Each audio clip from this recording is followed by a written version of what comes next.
नमस्कार, अपन झारखंड देख रहे हैं आप। मैं हूं रश्मि श्रीवास्तव आपके साथ और बुलेटिन की शुरुआत करेंगे झारखंड की बड़ी खबर के साथ, जहां बीजेपी के राष्ट्रीय अध्यक्ष नितिन नवीन झारखंड दौरे पर पहुंच रहे हैं। राज्यसभा चुनाव से पहले बीजेपी के राष्ट्रीय अध्यक्ष का यह दौरा काफी अहम बताया जा रहा है। और देखिए, 6 और 7 जून को अलग अलग कार्यक्रमों में नितिन नवीन शिरकत करेंगे।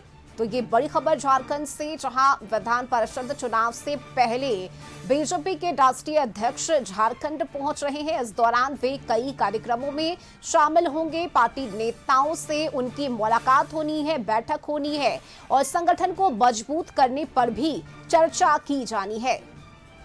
और इस खबर पर अधिक जानकारी के साथ संवाददाता राहुल जुड़ चुके हैं। राहुल, देखिए, 6 और 7 जून को पहुंच रहे हैं बीजेपी के राष्ट्रीय अध्यक्ष नितिन नवीन, और उनके पहुंचने से पहले किस तरह से पार्टी नेताओं में उत्साह है और क्या कुछ कार्यक्रम तय हुए हैं? देखिए, 2 दिनों का यह दौरा काफी अहम है। हालांकि इस दौरे का नाम तो अलग अलग जो सामाजिक कार्यक्रम है, युवा संगठन का जो कार्यक्रम है, उसमें भाग लेने का शेड्यूल जारी है।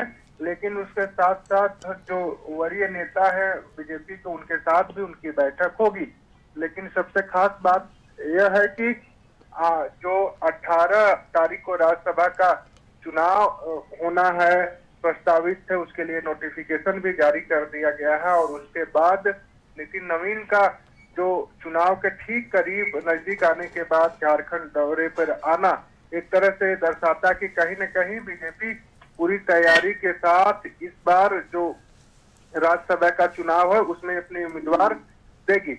हालांकि माना जा रहा था कि 4 नाम केंद्रीय समिति को भेजा गया है और उन 4 नामों में से किसी एक नाम का सिलेक्शन बीजेपी करके उस उम्मीदवार घोषित करेगी। हालांकि अब देखना होगा कि जिस तरीके से कांग्रेस और इंडिया अलायंस पूरी तरीके से दोनों सीटों पर जीत की दावा कर रही है और अलग अलग समीकरण बैठाकर आगे बढ़ती नजर आ रही है, उसी दरमियान अब नितिन नवीन का झारखंड दौरा 2 दिवसीय काफी अहम है। अब माना जा रहा है कि राज्यसभा चुनाव को लेकर झारखंड में रणनीति बनेगी और रणनीति बनने के बाद जो उसकी रूपरेखा है तय करके अपने उम्मीदवार को जिताने की कोशिश होगी। अब देखना यह होगा कि कांग्रेस की ओर से कौन से उम्मीदवार होते हैं, जेएमएम की ओर से कौन उम्मीदवार होते हैं, बीजेपी की ओर से उम्मीदवार कौन होते हैं। लेकिन इन तीनों पार्टियों की ओर से अपनी अपनी फील्डिंग काफी तेज हो गई है जी। बिल्कुल राहुल, देखिए, और नितिन नवीन के इस दौरे पर नजरें भी टिकी हुई है कि आखिर किस तरह से आगे की रणनीति तैयार की जाती है। बहुत शुक्रिया आपका इस जानकारी के लिए राहुल।